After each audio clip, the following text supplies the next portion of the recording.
The words that the man says, wouldn't it be wonderful to celebrate Christmas and New Year's with such films in theaters each year? That brings a smile to my face. Because that's what I want from movies again.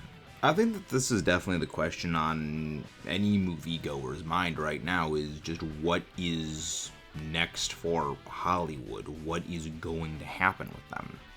Over the last couple of years, it's been very, very, very rough, to say the least. A lot of movies have failed.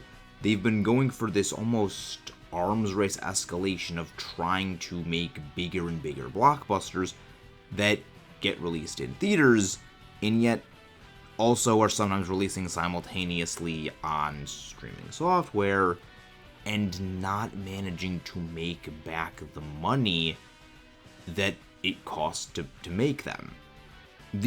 Honestly, the most notable ones lately were things like the Marvels.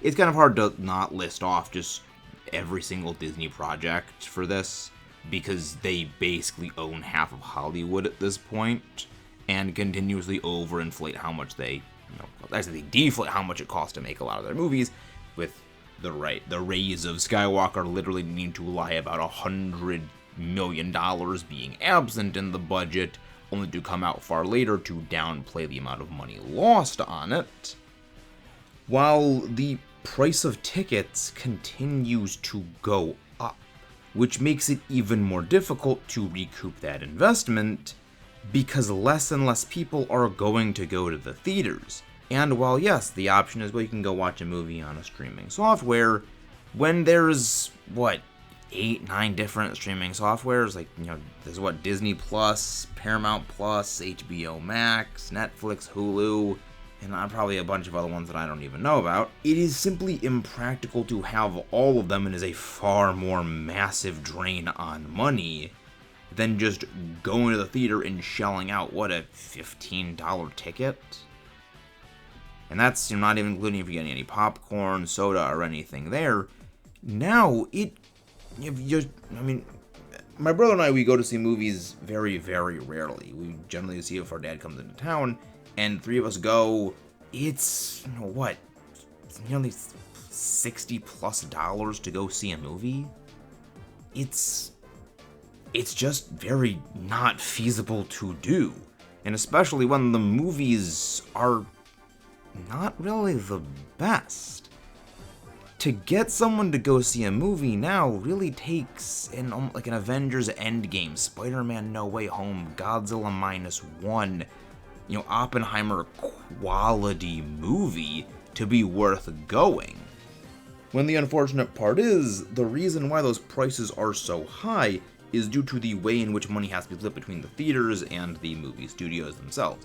Because half the money that a theater takes in from the movie ticket sales goes to the theater itself, and the other half goes to the studio.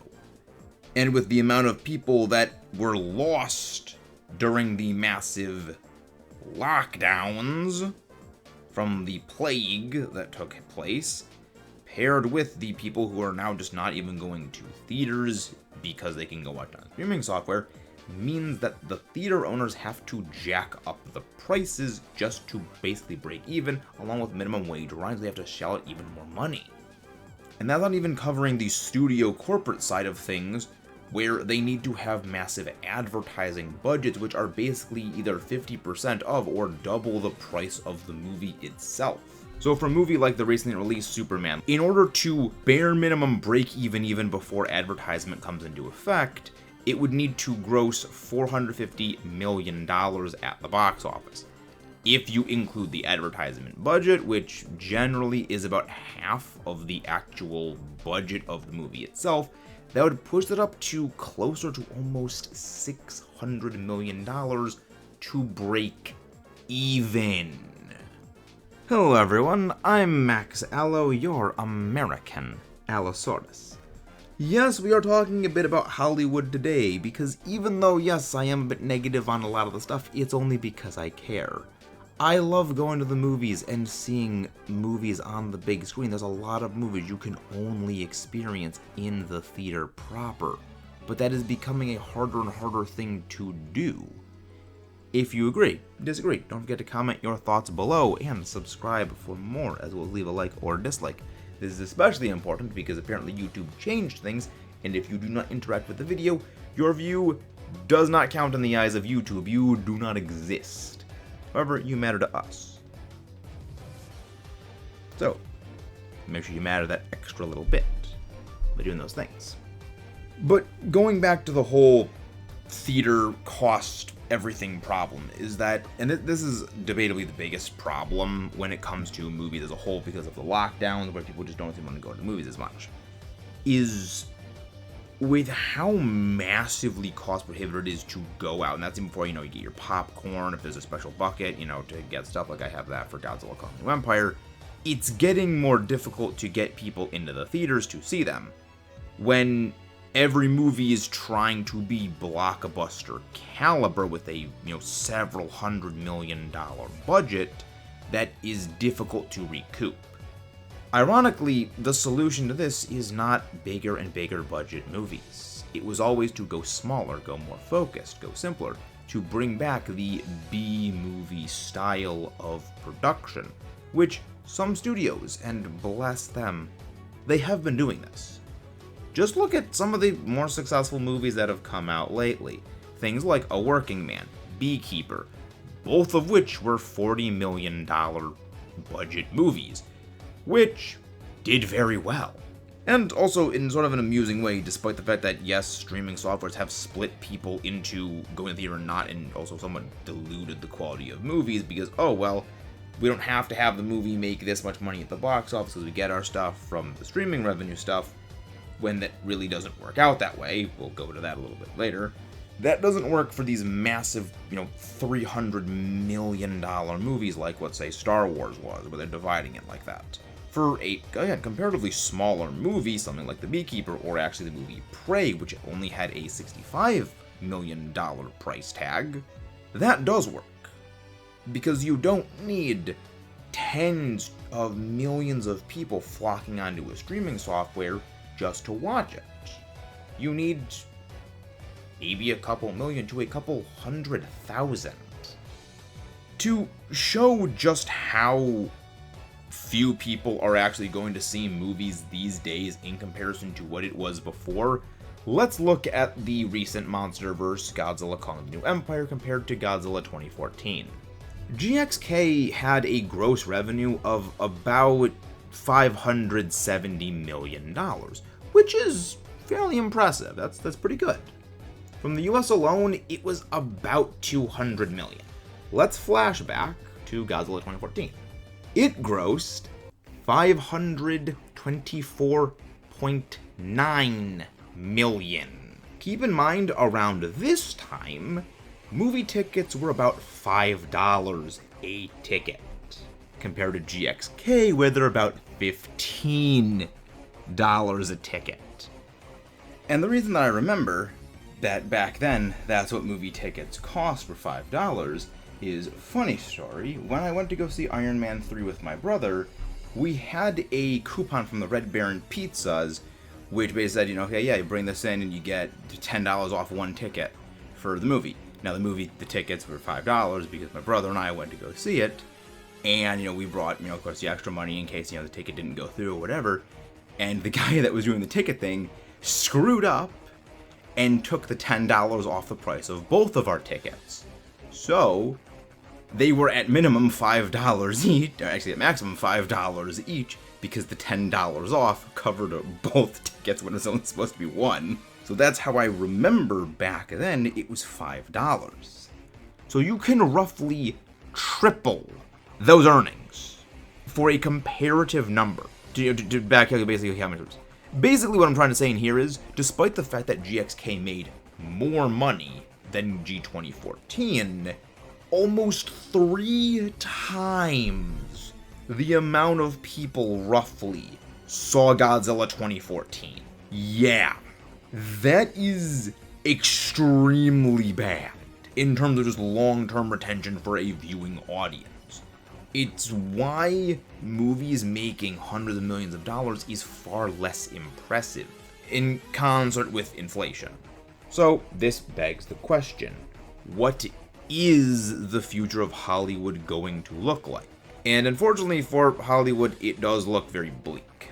When it comes to Hollywood, it is not just making a good movie, having a good idea, a good production staff, a good team that can make a good quality product. It is a game of playing favorites. It is a game of performative, basically opinion speaking, to the overlords at each of the studios and to the journalists. All we need to do is look at Superman and the way James Gunn was acting about it. The movie itself is not at all political, but yet James Gunn repeatedly tried to make it political. The reason for this is many months ago, in fact a couple years ago at this point, he was more or less attempted to be cancelled for some off-color jokes that he made long ago in the past that do not sit well correctly with the Hollywood in crowd. The big wigs that are morally, this does not fit with our moral sensibilities. We cannot allow someone like this to be here.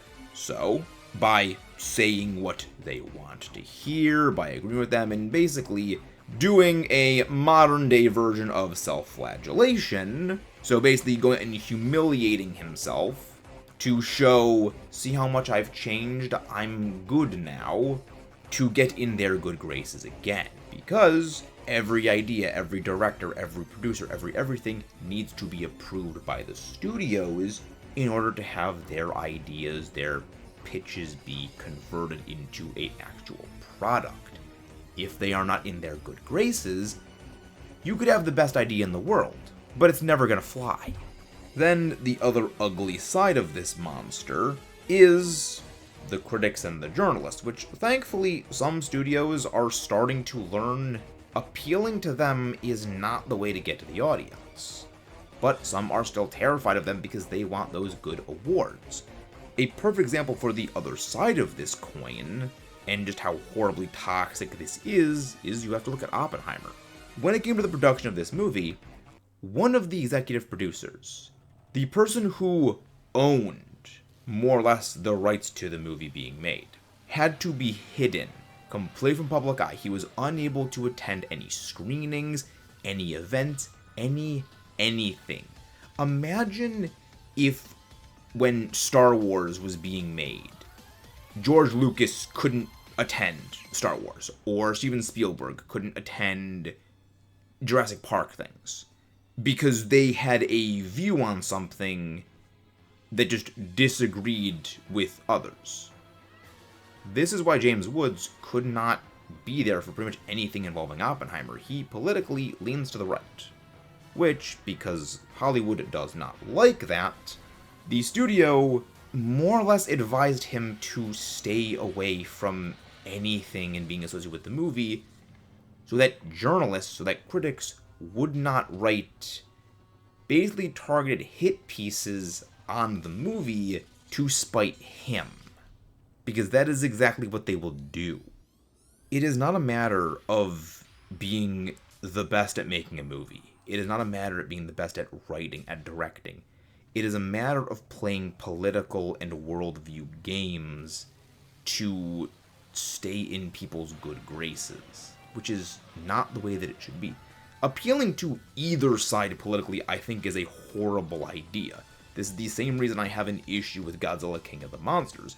I think the climate change focus of the movie, whether it is pro-climate change is real and we need to fix it, or is a just mockery of climate change, and that we have no idea what we are talking about, both of them I think are equally bad, because nobody wants to be lectured. If you don't believe in climate change, you don't want to see a movie that is telling you climate change is real, you have to change things or things will go bad. And if you are pro-climate change, you don't want to see a movie that's basically saying, well, you're an idiot for believing climate change because you don't know what you're talking about. Either side, you will alienate your audience. And unfortunately, that's the way Hollywood has been for a while, so it is unlikely that can change within the major corporations right now. good side of this is they are not the only ones that are making movies. Other studios that exist outside of Hollywood are starting to throw their weight around. Independent, smaller studios here in America or in other countries are starting to take up the mantle of making these more small-scale B movies. As we went over something like before, things like A Working Man, things like Beekeeper, Nobody, these not massive super mega blockbusters that follow the style more of something like John Wick, which are smaller, self-contained stories that don't have massive budgets and focus on being a small, narrow-focused movie for, well, that kind of appeal, something that is unfortunately very necessary but has been lost over the years. For us kaiju fans, there's a new movie by a small new studio called North Star Pictures, Kaiju Island of Fire. Saw this while I was looking on Twitter for stuff and it popped up on my feed and I thought, hey, this looks pretty cool. While it may not look the most for everyone, it's made and basically being directed by a seemingly former Hollywood stuntman, so people are actually leaving Hollywood, going other places, and setting up their own studios now. Hopefully, if these smaller productions do well, they will allow the price of admission for tickets to start coming down. And the more that the ticket prices start to go down, the more people will go back to movie theaters, meaning the more that ticket prices can go down and hopefully someday return to normal. The massive mega blockbusters, I hope, will never go away. There are some movies that you need to see on a big screen, things like Jurassic Park, Godzilla, Avengers Endgame, those caliber movies. But you also need some just fun movies that exist in the theater, things like your John Wicks, that you go through and, yeah, they're not the greatest thing in the world, but it was a fun time. I mean, John Wick was a great movie. I mean, again, probably like a Beekeeper is probably a better thing to put there, or a Working Man, which, I mean, the fact that that thing still absolutely destroyed Disney's Snow White is absolutely beautiful. You need these smaller scale things to... It can't all just be mega blockbusters. It needs to be these smaller scale movies, things that will get people to come in, reinforce the theaters themselves, and of course get some into the studios as well, and then make way and build hype for the big blockbusters. And much like the video game industry, if the big studios aren't going to do this, it's going to be the smaller studios that are going to take the space. Or it's going to be studios outside of the US that are going to come in, are going to make these things and eat the American studios' lunch. Toho, or at least people who have formerly worked on Godzilla movies, have been somewhat vocal about wanting to make a more Monster of the Week style fun Godzilla saga from Toho's side of things. Something which, as a fan of the Monsterverse or a fan of the early Monsterverse, my feelings on it nowadays have somewhat started to wane, is a very big indicator that perhaps Toho is not quite satisfied with Legendary's either production timetable or Legendary's handling of Godzilla, and want to go back to, we're going to make Godzilla the way we do it when it comes to kaiju action.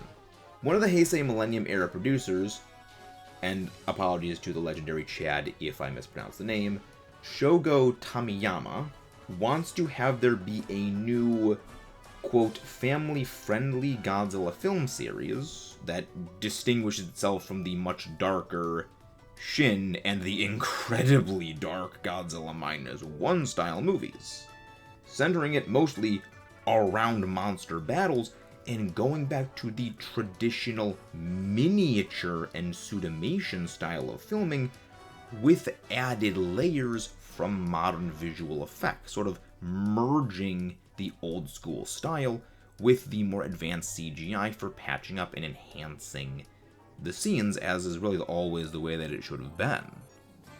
And Godzilla himself may not even be the main focus of the series. He actually recommends Mechagodzilla being the main focus of it.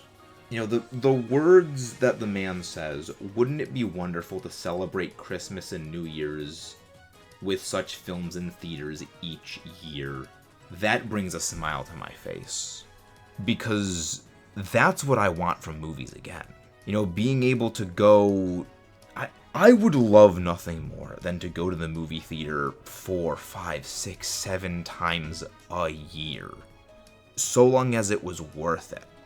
So long as it didn't hemorrhage my wallet every time I want to go, and the movies were fun to watch. It's one of the reasons I do look forward to the sequel to Prey. It's one of the reasons I do look forward to... Honestly, I saw that the new Tron movies trailer. That looks pretty cool. It's like, stuff like this is what we need. Go back to the sensible, just fun. No messaging, no clubbing people over the head. Telling some smaller, simpler stories with not a massive, giant, bloated budget. Because one of the reasons why a lot of those older movies had, even by today's standard, like, just massively shrunken down budgets, is that they had to use every single iota of cash they had to the absolute fullest. They had to come up with clever and inventive ways, had to focus on the story, had to focus on making everything perfect. Because it was passion that drove them. And that's the answer. It's, you mix the small with the big. For every, 15, 20, small movies, you get one giant blockbuster. I just hope that we don't lose movie theaters altogether. It's one of the reasons why I'm glad that, we're getting another Michael Bay Transformers movie. Yeah, Transformers 1 was a much better movie than any of the Michael Bay movies. But it was a movie that was entirely sabotaged by its advertising. And hopefully because of actually how well that movie did, despite the fact that the advertising was not good, what carried it was word of mouth. And studios are hopefully starting to learn that it isn't the critics, it isn't the corporate critics, the corporate journalists that are what get people to trust to want to see a movie. It's YouTubers. It's people like, as much as people may not like him, Asmongold, because he does have a lot of hot takes and hot opinions. I quite enjoy watching him, or The Critical Drinker, and other creators like that who... they just say unfiltered what they think. People trust them over the critics. Heck, if a critic says a movie isn't good, people are more likely to go and watch it. If a critic says a movie is good, they're less likely to watch that. This is something that is mirrored with the video game industry, where you have critics, the corporate critics, saying, oh yeah, this game is amazing, this game isn't. Most audiences will tend to go towards the game that they say isn't great because they know the game journalists are not the most trustworthy. And a large part of that is because they are bought and paid for by the big studios to say good things about their games. Unfortunately, it's because of an inbred cycle of the devs of the games think audiences trust the critics, so they try to appeal to the critics without really caring about what the audience is going to think, because the audience, they think, is going to follow the critics, and the critics say the good things about the games because, one, it is tailor-made to them, and second, even if it isn't good, they have admitted they give good responses to the games that they are given, because that is how they make their money. If they say bad things about it and they give it accurate, legitimate criticisms, they may not be called back for the next game or from any other studios because they want those glowing praises. They don't want an accurate assessment. They want to be said, oh yeah, this game is amazing. Same thing with movies. And the video game industry has been following the same thing. Games like Expedition 33 doing extremely well, Astrobot, these much smaller scale games are what are doing well. As opposed to the massive triple to quadruple A corpo bloat games that have just been failing. I mean, studios have been going under pretty dramatically these last couple of months. And much like what happened with the gaming studios, if Hollywood does not get its stuff together, even a lot of the big animation production studios are not as safe as they used to be. Moana 2, which was originally actually developed as a Disney Plus exclusive, basically miniseries, was converted and compressed into a movie. It's one of the reasons why the movie's pacing is so weird. But it was not produced at the main, production facilities. It was basically made in a basement bunker secret production place with a handful of, not even, the A team, it was, basically the C or D team in Canada, I'm pretty sure. It was basically as far removed from the California production studio houses that where they make all the other animated stuff, and the movie still did well. It shows that the main centralized locations where a lot of these old classic things were made are no longer the centralized places of production power. You can have a studio somewhere, just a few people that know what they're doing and can make something good. Or, good enough to do well.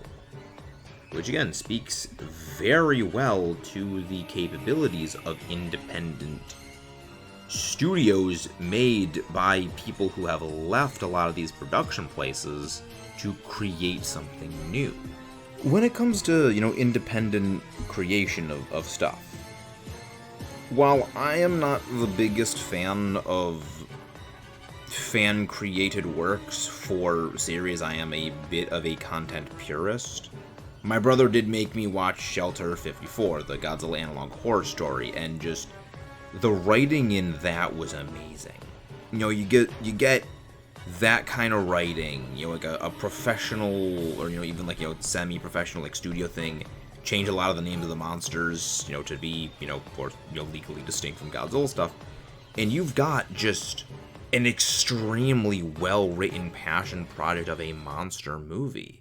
And you apply that logic to, any other thing. You change some of the things, you make it, legally distinct from a lot of the series you know and you love. And it can create something that is better. It has the passion, the drive, and the love that the corporate production factory line that is IP money machine go burr, which has failed, that a lot of these big studios have been trying to use, have forgotten and have just completely lost the plot with. You're gonna have these smaller studios that have the passion and the drive to make what the people want on a vastly smaller and quicker timetable, are just gonna take their lunch and run away with it. And at this point, I'm kind of hoping for that. I would love, movies like A Working Man and Beekeeper, they're basically movies like Taken and every 80s action movie just reserved again. But there's nothing wrong with that because they're fun for a reason. I want to see another movie of frickin' some giant muscle-bound mountain. I want to see Jason Momoa fist fighting a predator. I want to see that. That would be awesome. I want to see a movie like Gal Gadot just fight an alien. I want to see that. That's the kind of stuff we want. It doesn't need to be this massive $300 million movie bloat. It just gotta be fun. And small studios, or studios outside the US, are going to be delivering that. Do I expect anyone in Hollywood is ever going to see this? Probably not. But if any people who are, they're independent creators, they want to make movies, now is the time. If you want to make stuff, do it. There is no better time. Because Hollywood is weakening, and they've made a lot of mistakes with how massive some of those corporations and companies are. Correcting the ship is not something that they can really do in a relatively short span of time. A lot of movies are in production for 2, 3, 4 years? That's actually the subject of another video we're going to be talking about do they actually take too long to make movies? With games. Where so much time, money has been invested into them, they do not want to go and change it. Because of the sunk cost fallacy.